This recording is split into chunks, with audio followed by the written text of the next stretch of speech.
Howdy, I'm Kate Kavanaugh, and you're listening to the Mind, Body, and Soil podcast, where we're laying the groundwork for our land, ourselves, and for generations to come by looking at the way every thread of life is connected to one another. Communities above ground mirror the communities below the soil, which mirror the vast community of the cosmos. As the saying goes, as above, so below. Join me as we take a curious journey into agriculture, biology, history, spirituality, health, and so much more. I can't wait to unearth all of these incredible topics alongside you.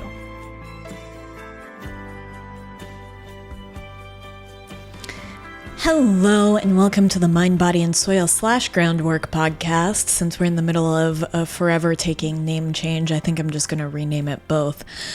I'm joking. Hi, I'm your host, Kate Kavanaugh, and it's such a pleasure to be here with you as we explore the threads of what it means to be humans interwoven into this earth. And today I have a really fun episode about sound. And Chris Berdik and his new book, Clamor, How Noise Took Over the World and How We Can Take It Back, is... It is an ear-opening experience. I make this joke on the episode, but I was really interested in how little I had considered just how much sound and noise affects our lives. And as I began to peel this back, I thought about, for anybody who's worked in a kitchen or their home kitchen, the sound of a hood fan is perhaps the most distracting thing that I have experienced. And when you turn it off, there is this sudden and immense relief. Oh my gosh, I can hear myself think again.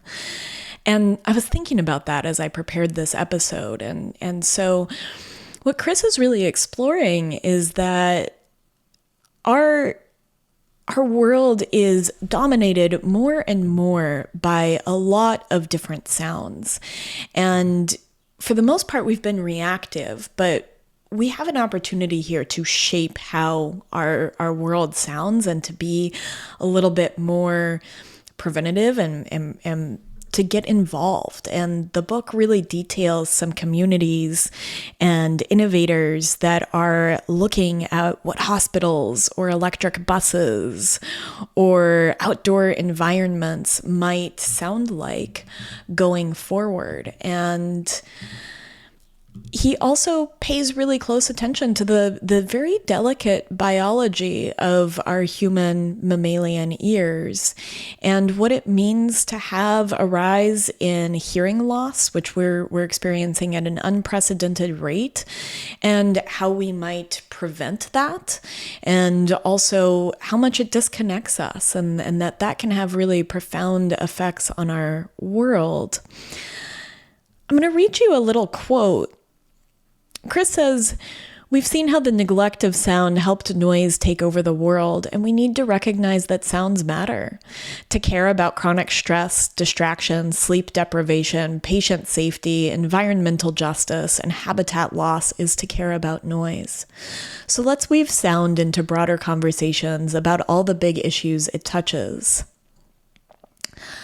I think he did a really good job of explaining nuance in the book, that this is complex and nuanced, that sound is contextual, and that sound is, and you'll love this because I know we talk about this a lot, very much about our attention, that the human ear is so well designed for tuning in and tuning out different sounds and noises, really fixing in on things like birdsong and other human conversation.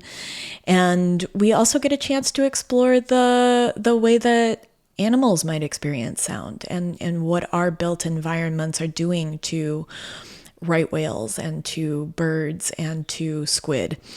And this was really delightful. And I'll ask you a question that I asked Chris at the beginning as you begin to think about this, but what's your favorite sound?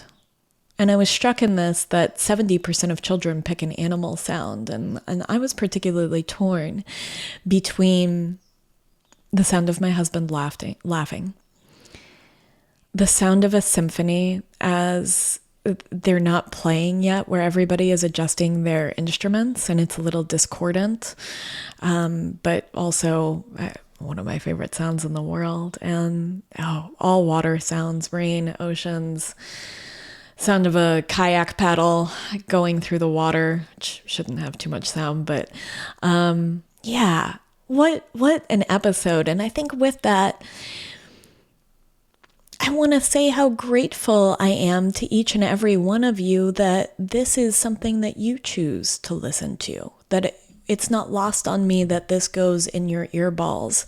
And in a world full of sounds, the idea that you continue to show up here and listen to the sound that my voice makes is something I am deeply, deeply grateful for. And your support of this podcast just, well, it sure means the world to me. And there are lots of ways to support in the show notes. This is where I shamelessly plug this. Lots of ways to support in the show notes through Patreon, through Substack. And the best way to support this is to share this with a friend who you also want to hear the words that we're saying. You also think that they would appreciate these sounds. And that really is how podcasts spread. They spread by word of mouth. That is the biggest lever for giving them growth and support for sponsorship. So share with a friend and follow along. We have some really cool episodes coming up. Next week is going to be with Jordan Thomas and his new book, When It All Burns. And it is a really exciting episode you're not going to want to miss. So tune in for that. And last thing I'll say is that Chris has an awesome Substack. And so that is linked in the show notes as well. This is a very evolving soundscape, if you will, not landscape. And so keeping abreast of what's happening as people reimagine some of the many sounds we hear here in the middle of peak beep, as Chris calls it, is pretty fun. So link to the book, please pick it up, please read it, please let me know what you think. And without further ado, here is Chris Berdik and his new book, Clamor, How Noise Took Over the World and How We Can Take It Back.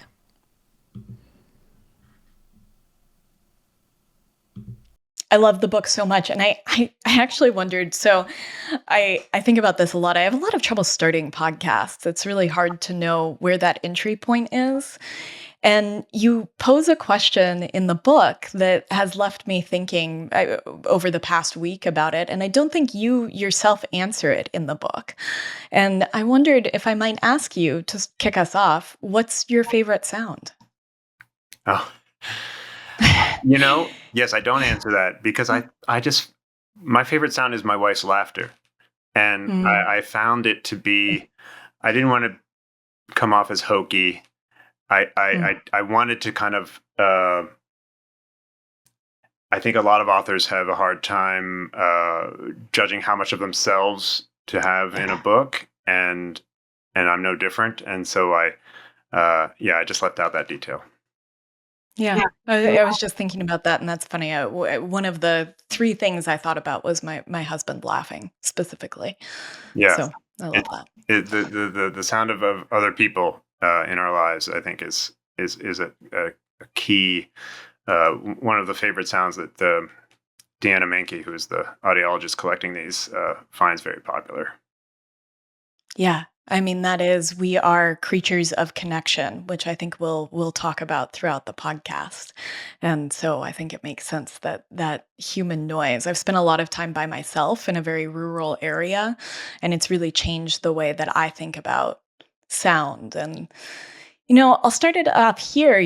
We on the podcast have talked a lot about making the invisible visible because we care about and consider what we know about. And oftentimes when I frame that, I say, what we see, we care about. And, I was so struck in reading the book that we don't really think about our hearing, that even that statement, right? That what we see, we care about. We never say what we hear, we care about. And so there is this sort of pervasive noise blindness that I found really interesting. And I just wondered if we could start there. Like why is sound such a secondary or tertiary or down the list consideration for us? Yeah, that's a great question. I mean, I think it depends on where we're focusing our attention. I think uh, in our in in the built environment, for instance, Mm, architects are very visually oriented. You can uh, visually experience a planned building by the blueprints and by the scale modeling and the beautiful, colorful renderings that they create. yeah. But we don't have that ability to experience what a building will sound like in advance. We're getting there. As I talk about, there are technologies that do allow that now, but it's just um, in that realm. Not part of the usual discourse to talk about and experience what a building will sound like. Uh, I think maybe it's because what we hear is so ephemeral that we hear something and then it's gone. Whereas the things that we have within our line of sight have just more permanence to them. They're not certainly there forever, but you can kind of come back to them and take a photograph of them. They are Mm. Hmm. they have that kind of. It's easier to have I think a visual record uh, Yeah. of our world. I'm not sure why else that is. Some of the impacts that sound has on us are very indirect. Uh, in particularly the harms that I talk about in the book are secondary, not direct. And so uh, that's harder to grab a hold of. Why don't we enter into a little bit of the biology side of this? Because one of the things that I was really struck by is that, we're wired for survival, right? This is something we've talked a lot about on the podcast. And noise is a big sensory piece of that survival mechanism. You call it a hair trigger for flight and fight. And I certainly feel that way. And I think even we could talk about why don't I start there? It, that this is really critical to our survival, despite the fact that we mostly think about the visual side of things. Yeah, no, it's evolutionarily a kind of a hardwired connection that is faster. They've measured the sort of speed at which what we see registers in our brain versus what we hear, and hearing is the fastest. And it makes sense if you think about um, being able to hear a threat that is approaching before you can see it. The fact that when we sleep, our eyes close. We are not seeing anything, but our ears stay attuned to what's going on in the world, and they check in periodically to kind of make sure everything's okay. Yeah, you said something, it's like 20, 25 times that our ears will sort of, I guess, come up to check in. I was astounded by that. Yeah, the guy who studies that is Matthias Basner, who he's a researcher of sleep. He kind of started researching it for space agencies who kind of wanted to make sure that the astronauts were able to get a good night's sleep, and in these mission critical yeah, when they were out there in space. And so uh, he studies awakenings, which is kind of a what you were mentioning there, the 20 to Mhm. 25 times a night when our ears will perk up, and really we will not regain consciousness, but we will be sort of semi awake in that way. Our senses will be. Yeah, I mean, I think that's incredible, and I was just in Washington D.C., and I'm very lucky and privileged that I sleep in a very very quiet environment. I live in a rural space, and I don't hear much. And I was I was reading the book as this was happening, and I was very attuned to the fact that I felt a little bit more unsettled. My baseline felt a little higher than normal throughout the nighttime. Yeah, you get that chance to reset when you sleep. That's the main thing with Mhm. your heart rate, with all Yeah. of the responses that we have during the day to the stress in our lives. That's a key component of sleeping. And what Basner will say is that people that are exposed to chronic noise, often transportation noise is what they measure because they can measure it, Yeah. will kind of have these disturbances, and they will not know that they have. They won't wake up and say, "Gosh, that was a horrible night's sleep," but the disturbances will have happened nonetheless. Yeah. I want to get into that, but I think, first I kind of want to frame this in just how much this matters, right? That we are experiencing hearing loss at I think an unprecedented rate. There's some statistics in the book. I think it's that 12% of children and 17% of adults have experienced some measurable hearing loss, and that by 2050, 1 in 4 will have more considerable hearing loss. And you can correct me on those, but I was really struck by that, and that it's something that degrades slowly and over time and without our notice in a very different way again than our vision. Yeah, yeah. It's uh, one study that I really liked. I mean, because it takes us into kind of what hearing is all about. Was research by Charles Lieberman and others at Mass Eye and Ear here in Boston, and they looked at the exposure to noise. 2 hours. They were studying mice initially.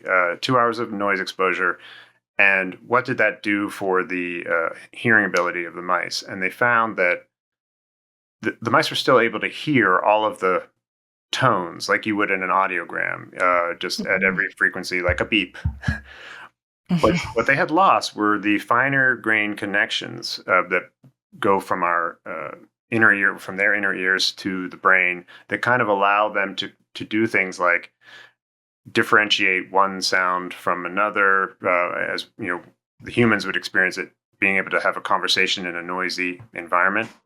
Uh, Yeah. and they call this hidden hearing loss because it's a loss. You might call it being able to hear but not able to understand when you're in a like a crowded restaurant or something with your friends. Um, that this happens before anything gets caught on a hearing screening. For starters, so that was kind of the entry point for me to understand how pervasive hearing loss from noise can be. That even when you can't measure it, it's happening. So that's for starters. Thank you for tuning in to this conversation with Chris Berdik about his new book, Clamor, a really powerful exploration of how sound shows up in our lives. And as I was recording this, it made me think about the importance of quiet and soft spaces where we can find stillness and peace, which is why I turned to Home of Wool for my bedding. Wool is naturally insulating and breathable, helping to regulate our temperature for a comfortable night's sleep, whether it's summer or winter. I know that whenever I travel, I am always anxious to get back to my wool comforter and my linen sheets because I feel like my body can breathe, right? I'm not in that sort of mix of cold but also sweaty that I experience when I'm in hotels. I really feel like it's the perfect antidote to the clamor of everyday life once you turn in for the night and get some rest and recovery, which I know that Chris and I talk a lot about in this episode. Home of Wool's bedding collection is made from the highest quality wool that is GOTS and Ecotex certified, and absolutely everything is customizable, whether they're cushions for windowsills or mattresses or crib mattresses or body pillows. It is all customizable, and you can explore their offering by clicking the link in the show notes, and you get 10% off of Home of Wool using the code Kate Kavanaugh. And now back to our conversation with Chris. Yeah, I mean, I know that I have noticed that this actually as I've gotten older, and I experienced a lot of loud noises as a teenager, very unprotected, and I've noticed that if there's a fan in the background, I have troubles hearing conversation, or in that crowded restaurant, I have troubles differentiating a little bit more, and I was struck too that our nerves, I think it was our nerves in our ear, don't regenerate the same way that those of a chicken or a fish or reptiles do. That for mammals, hearing loss is at this time permanent. Yeah, it's unfortunate. They found that with the chickens, they have the ability to regenerate those hair cells are the ones that you're talking about, and they thought, oh, this is great. We can cure hearing loss, and then they discovered that even though birds and amphibians and many other like animals can do this, mammals can't, and so that's unfortunate. Uh, but people are still working on it. They're trying to find a way, because when you are uh, quite young, your uh, your cells have a more ability to kind of regenerate into new things, and then they become what they are. And so they've been there's a whole project called the Hearing Restoration Project that's working on this, and they have been for quite some time. They've identified a lot of genes that are uh, responsible for either allowing this to happen or stopping it from happening in mammals. And but it's like having a big box of Legos, as one researcher said to me. Uh, you know, we're still not sure how they fit together. Yeah, yeah, absolutely. I mean, these are very complex systems. I was actually, let's say this. I was thinking as you were talking, I don't think we remember sound the same way that we remember images either, and so it's just such an interesting. It's a very interesting and delicate and I don't know, tenuous system. And Very different. it is. And I wanted to mention, when we're still talking about hearing, how important attention is. Uh, Please. it's Charles Lieberman, who I mentioned before, said to me, we hear with our brains, not with our ears. And it, what I liked, what I often talk about, is this research by a British engineer named Colin Cherry, who did this research in the 1950s, where he had people listening to two different conversations over headphones, and he would say, "Okay, play them both, one in each ear. What can you tell me about what you just heard?" And people really struggled with that, trying to pay attention to two different voices. Yeah. And then he said, "Well, just listen to the one coming into your left ear, or just listen to the one coming into your right ear. Don't pay attention to the other one." And people still had a hard time, but after a few goes, they were able to recall the sentences that were in one ear versus the other. But the funny thing happened was, when he asked, did you remember anything from the other ear? They could hear nothing. It was like they hadn't heard it at all. It was paying attention to the auditory stream is as important as the sort of sensory input at the ear for hearing. Yeah, I was really struck by that, and just I mean, the incredible evolution, I guess, of the ear in our ability to selectively pick out or tune out or focus on different noises, different sounds, in our soundscapes. Really fascinating. I think in a much different, again, very different than the visual system. Yeah. Yeah, and our ability to filter that.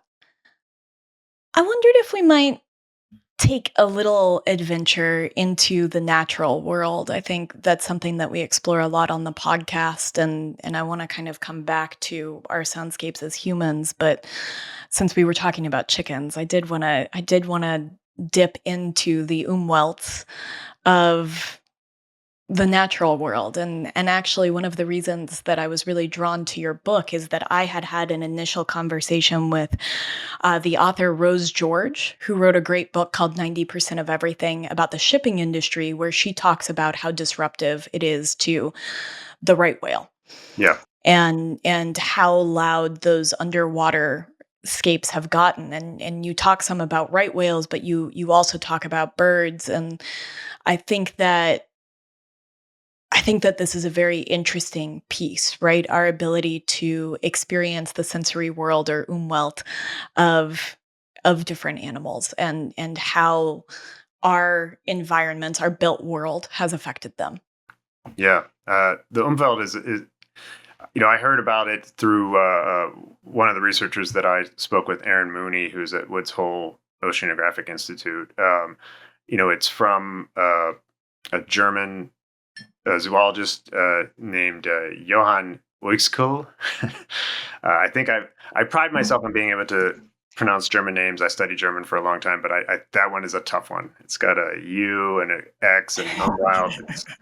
Anyway, it's instructive to kind of understand what noise means for animals, because we think of noise as being a very human problem.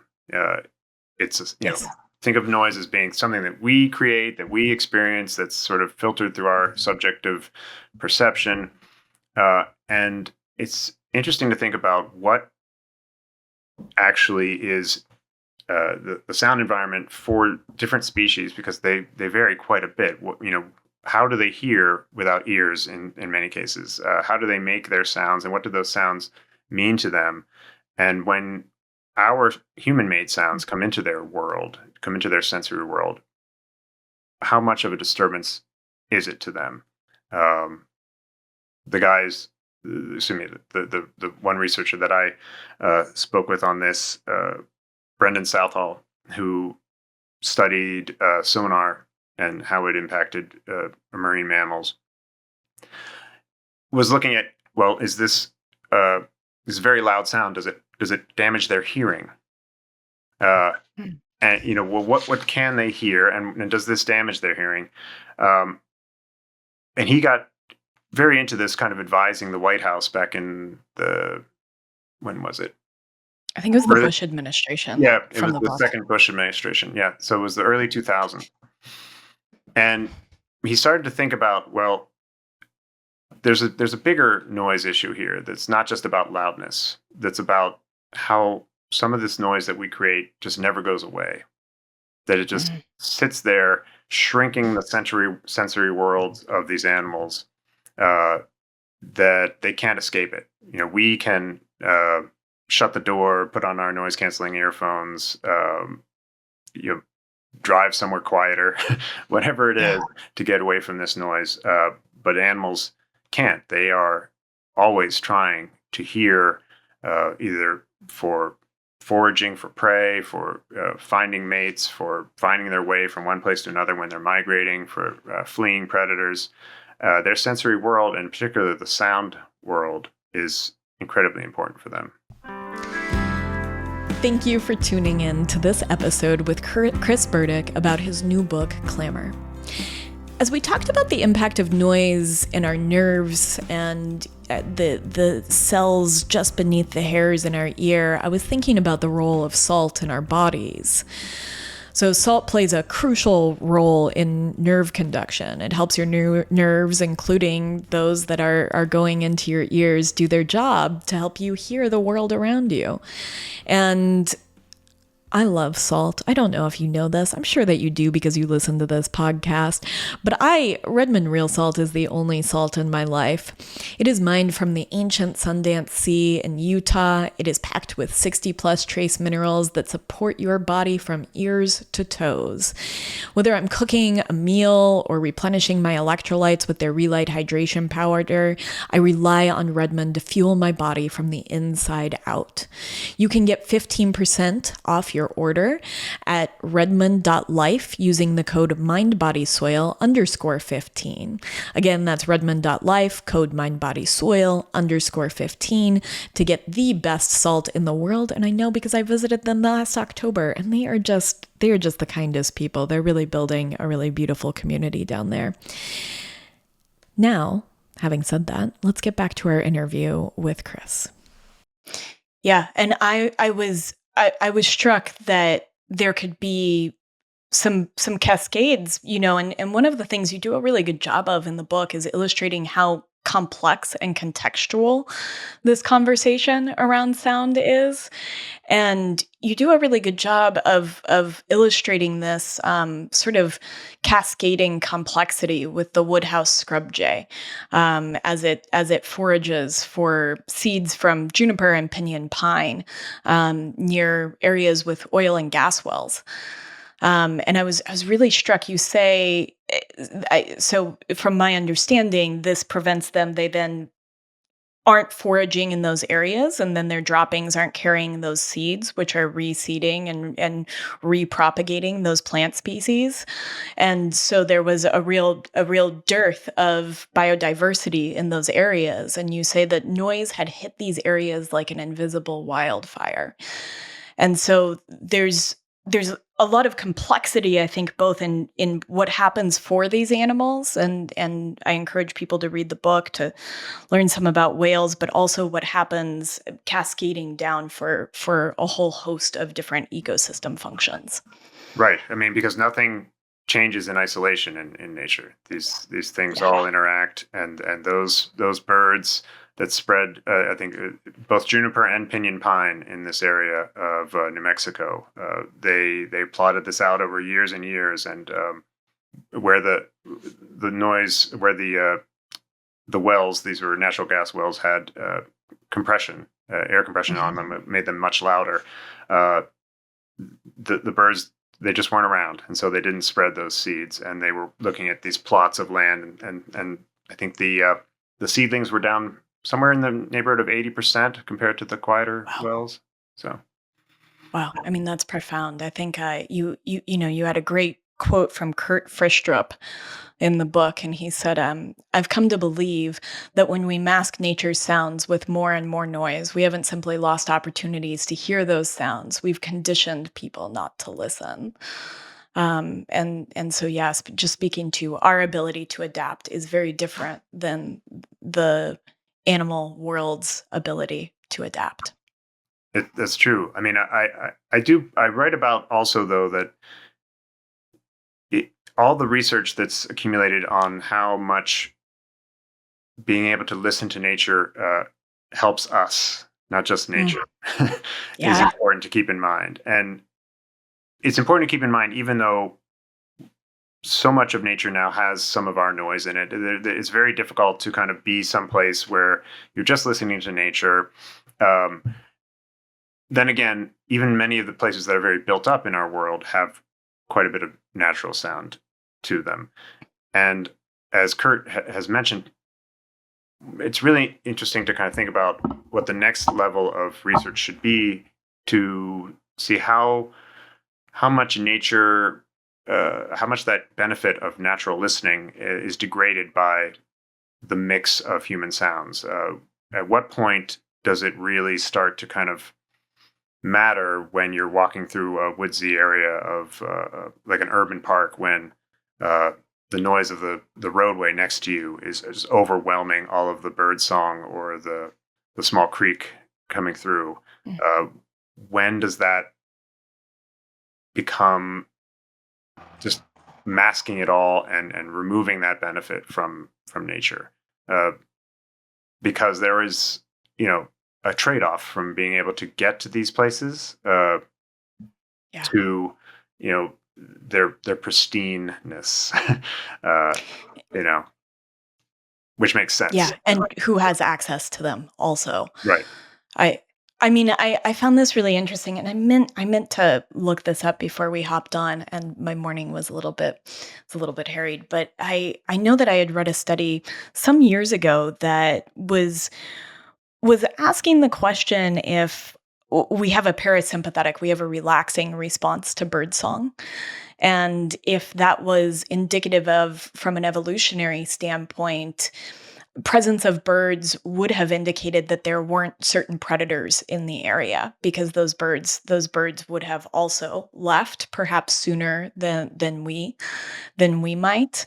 And so we are incredibly, and I mean, I'll speak for myself. I know how regulated I feel when I go into natural spaces and am a part of those soundscapes. Yeah. And I think there are two prevailing ideas for kind of what's governing that response. There's the evolutionary story, but in terms of like what is actually going on, what the biological dots are. The one is kind of talking about our attentional resources that we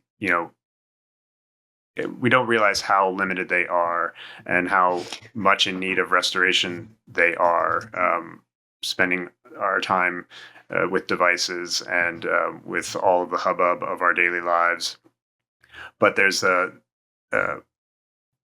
theory called attention restoration theory that is about being in nature where both our hearing and what we're smelling and what we're seeing, they capture our attention kind of a relaxed way that they kind of hold our attention, but they are not requiring a kind of a hyper focus, and they're also not kind of here, there, and everywhere, distracting us all the time. And that kind of recharges our batteries a little bit from an attentional standpoint. And then the other theory is just about stress relief, that we are able to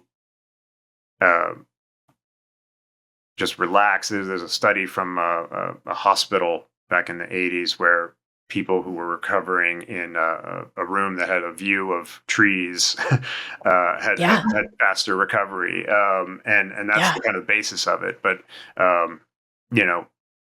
it has had further research about listening to birds, lowering stress levels, lowering cortisol levels, listening to other like water sounds as well, having the same effect. I just want to thank you for listening to this conversation with Chris Berdik about his new book, Clamor. If you're enjoying the podcast and the deep dives we're having into these fascinating topics, I want to invite you to make some noise for the podcast by supporting it. Just like Chris is shedding light on how sound shapes our world, your support helps amplify these important conversations. If you value the discussions we're having here, consider supporting the podcast through my Patreon or Substack. Right now, there's no extra content because I just want to be honest with where I am, but that is coming. It's just a simple way to back these stories that you're listening to. And the best way to make a racket about the podcast is to subscribe and share with your friends on social media or leave a rating and review. It's not wasted on me that what we choose to listen to, what we choose to pay attention to, matters in more ways than one. So thank you so much for lending me your ears and choosing these conversations. Now, back to the episode with Chris Berdik and his new book, Clamor. Yeah, I mean, I think it's profound, and it's interesting to hear those two different pieces of that, and I think it leads us in really nicely to talking about distraction and just how much this distraction from noise, or for what you at one point in the book referred to as peak beep, which I really loved, and kind of just how pervasive this distraction is. And if you want to pick on one, or we can kind of talk about the overarching of in offices, in schools, and in operating rooms. I was particularly struck by the various different studies that you explore, and people who are working on making hospitals a better soundscape. Yeah. Well, let's see. I'd love to talk about hospitals. I guess that's a fun one. Yeah. I mean, whatever calls to you too. Well, hospitals have suffered for a while from something called alarm fatigue, and basically what happened was, and still happens, that hospitals accumulate any number of devices that are hooked up to patients that have an audible alarm for clinicians. And these things are purchased over the years. They are just sort of added to the hospital and the patient's rooms. They become integrated into how the clinicians go about their business without a lot of thought into, well, if we add all these alarms and they're going off all the time, and by the way, some of these audits of these alarms have shown that like 90% of them don't really require clinical intervention. They just happen. There's a great study from the Children's Hospital in Philadelphia where I think in the general ward, it was something like 86% of these alarms meant nothing in particular. I mean, it was not that they meant nothing. They just didn't require any medical intervention. Yeah. You have these babies with these things hooked up to them, and the babies are kind of waving their arms and legs around, and the connections get lost. So alarms go off. You have bed alarms that, they go off when people shift positions. They're supposed to be there if you're about to fall out or something.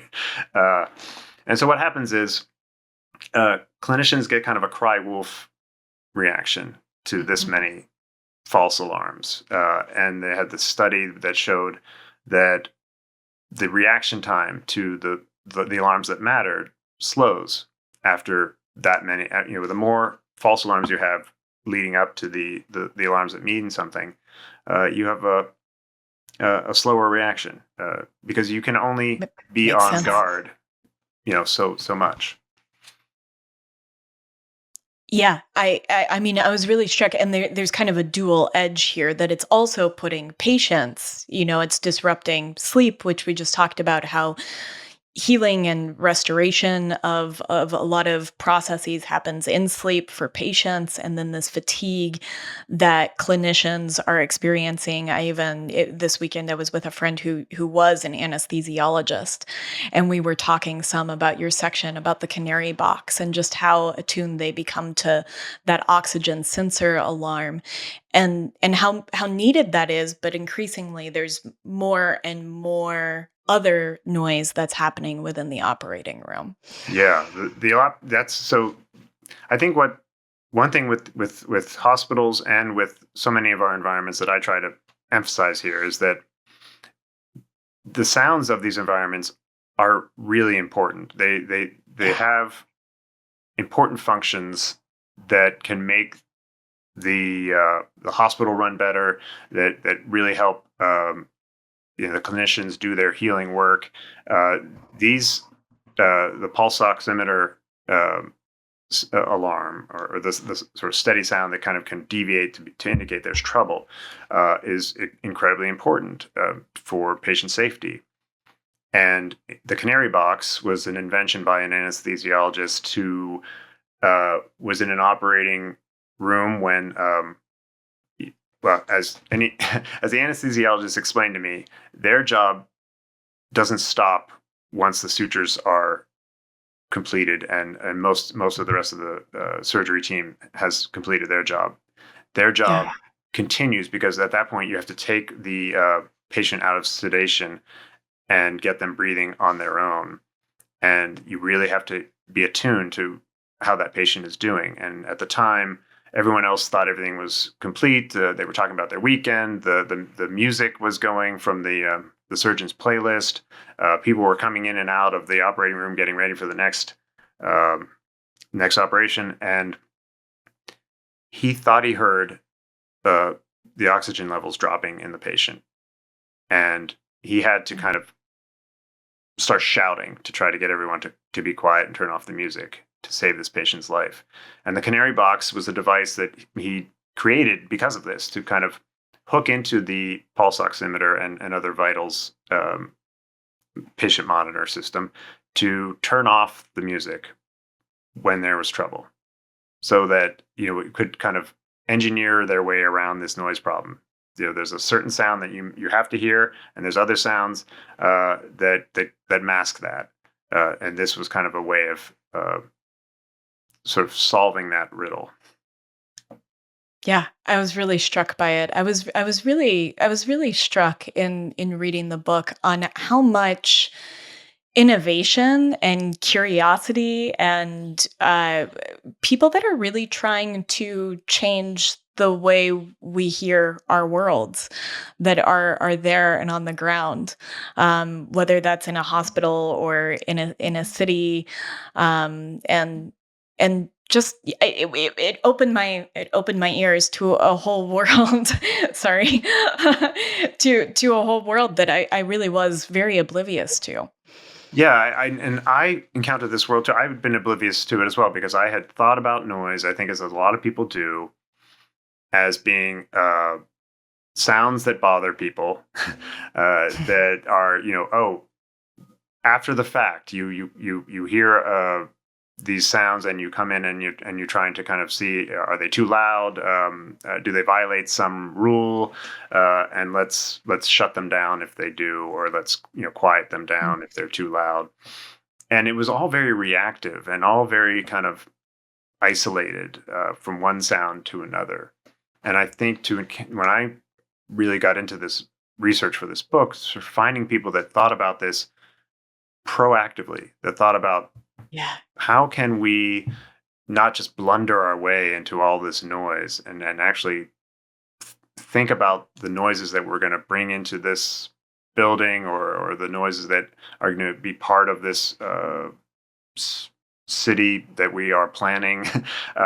And how Bus can that we, we're hearing. yeah, the buses that we're hearing, the transportation that we rely on, and be proactive, and think broadly about not just how loud it's all going to be, but how many signals. I talk about signal overload rather than just unwanted sound for noise. How many signals are we asking people to contend with in this sound environment, and is it useful or is it just burdensome? Does it make Mm, our lives easier or does it make our lives harder? So mm. uh, finding these people taking this, what they would call a soundscape approach, was a real ear opener for me. Yeah. Yeah, it really was. It really was for me too. And you approach the topic with a lot of nuance. I really appreciated, right? When we think of sound, we really just think of the decibel, and you do a great job of sort of describing the decibel, but that there's a lot more going on. And to go back to that piece about attention and tuning in and out, that the concert, for lack of a better word, of the soundscape, that it isn't just about loudness, but it's about perception and attention. Yeah, I mean, it's a critical piece that I think when we, I mean, the decibel is sort of the canonical way of understanding noise, and it has been for 100 years, ever since New York City decided to use it for their noise report that they created in the, I think it was 1930. They had a truck driving around the city taking noise measurements, and all their equipment was from Bell Labs, and Bell Labs had also created the decibel to measure how the sound transmission level carried over miles and miles of telephone line. And it was a handy measurement. It's an important measurement. It still is, about how much sound energy there is, how much acoustical energy there is in a sound.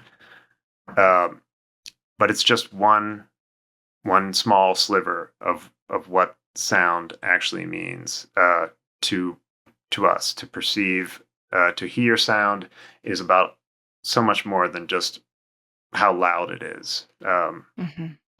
And so, I describe it as, well, I should say, it's like any single measurement that we find important and useful, like the GDP for describing how successful a country is.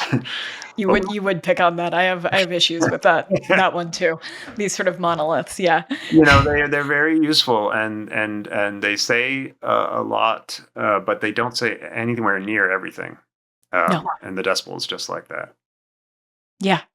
I was very struck by that, and GDP is a great analog to that. I appreciate that. Um, yeah, I mean, and one thing I was struck by too is you're very careful that noise is neither good nor bad, and its effects. I was really struck in your explorations of neighborhoods that had undergone redlining, which is and I was called back. I did an episode with Ben Goldfarb about his book Crossings. And he discusses, and you do too, where roads are placed and the amount of both noise and air pollution that affects vulnerable populations, and that we don't always have this consideration of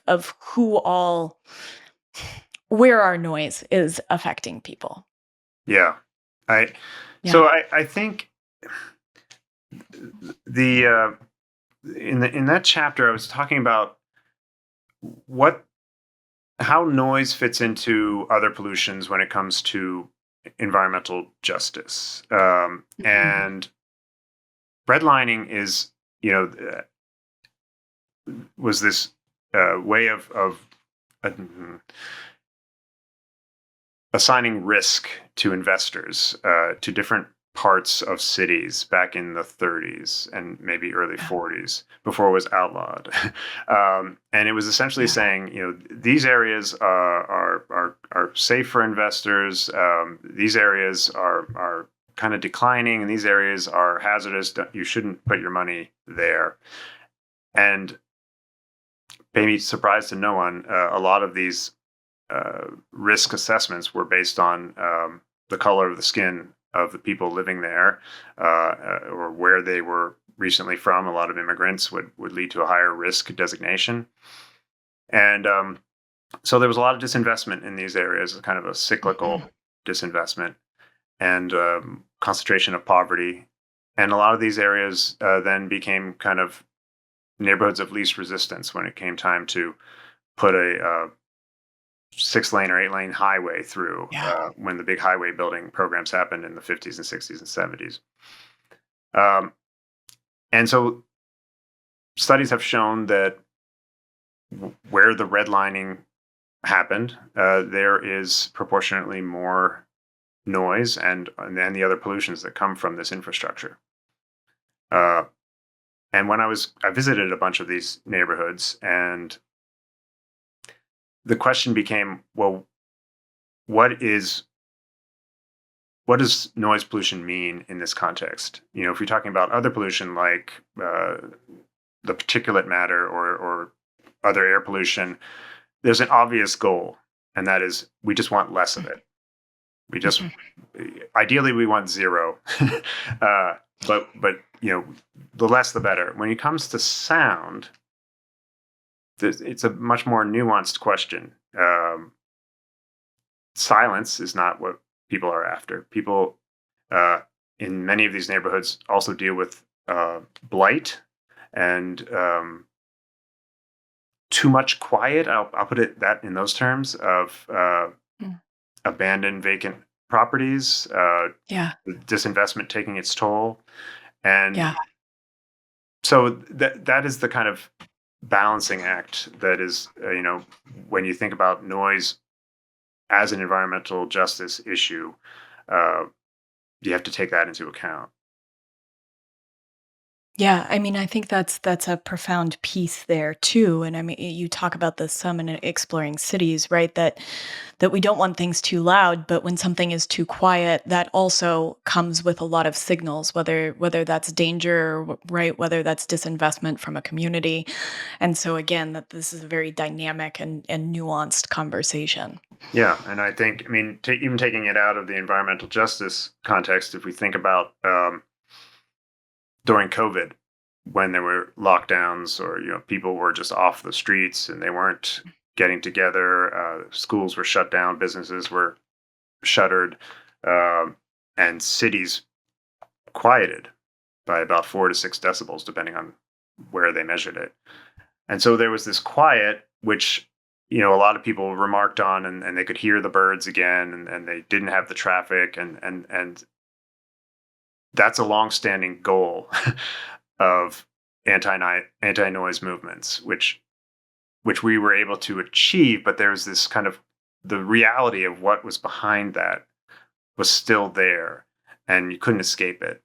And so, yeah, it always this kind of what is the goal for our sound environments is a very tricky question to answer, and I think I try not to say there is one particular goal for it, but it definitely helps when you are thinking about it and thinking about it in kind of a proactive way rather than just sort of letting it happen and reacting to it. Yeah, prevention, not, I think you call it prevention, and not sort of regret, not afterward, not hindsight.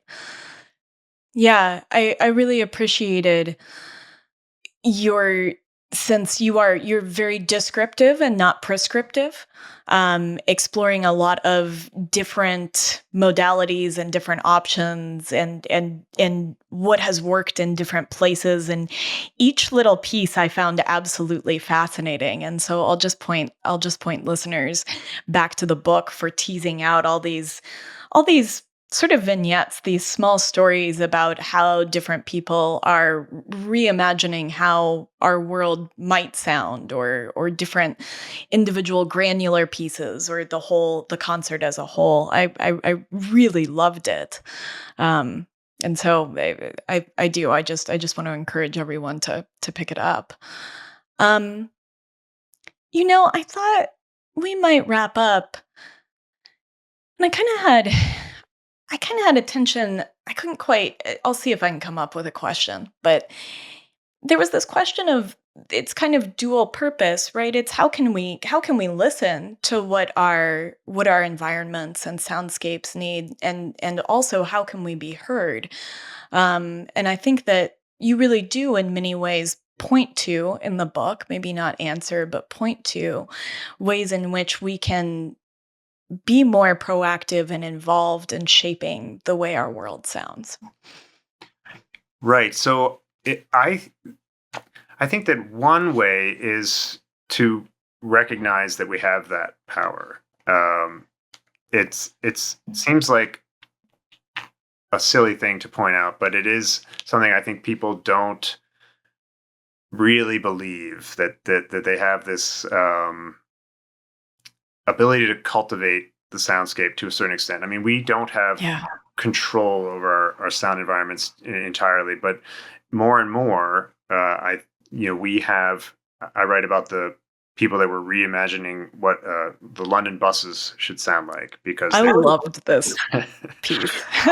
yeah, they're more and more electric vehicles like these buses, and they have to have sound added to them to be safe. And initially, the transport authority was just like, well, it adds some sound to it. It has to be a certain decibel level so people can hear it, and it has to indicate whether the bus is accelerating or decelerating. That's all we need. And they went to these consultants who said, well, what do you actually want this sound to sound like? And they had never thought about it. And I think that short-sightedness is pervasive. People just don't realize how much of the sound in our environment we create, we can change. And that's like the first foundational piece. And I think as consumers, we can not just complain about noise, but we can reward those companies, those services that show that they care and understand that sound matters in our world. And one of the ways that this can be done, well, there's many, but one is that there's an app called Soundprint that I write about, which is sort of it was started by a guy in New York who was having trouble hearing when he went on dates, and so he decided that he needed to kind of come up with a crowdsourced way of filtering out the super loud restaurants from the ones where you could actually have a conversation. And so it's an app that has a decibel meter in it, and it's expanded beyond restaurants to any sort of indoor or outdoor environment. It's in cities, nation, or international now. And it's a way of sort of showing, look, we care about this. This is something that consumers take into account, that matters to them, and it kind of harnesses that piece. Um, and I hope that there'll be people who read the book who then realize, I'm in a position to affect the soundscape around me. The people that design products, the people like at Philips who did the patient monitors, who finally decided to take on the alarm sounds in the monitors 40 odd years after they've been doing R&D on every other piece of it, and then they decide, well, let's take a look at these alarm sounds, and they source them back to a cassette tape from the early 80s, and so again, they had just not thought about it. And I think the more that people think about it, the more power they will realize that they have to affect it. Yeah. I love that you brought up, this guy brought it up for dating, right? It was interfering with dating. And I was struck too that one of diners' biggest complaints is not service or food quality, it is actually noise. But ultimately in the book, you talk about the way that we hear is how we connect to one another, and I think and back to our worlds too. And so really the foundational piece that's underlying all of this is connection, right? It is that ability to have a conversation on a date, or to hear spouse's laughter, or to be out in nature hearing birdsong, and how that allows us to connect with one another and our world, and just how I mean, and maybe this is obvious, but also sometimes it isn't, just how critically important that is. Even health outcomes decline with hearing loss, but that this is ultimately about connection.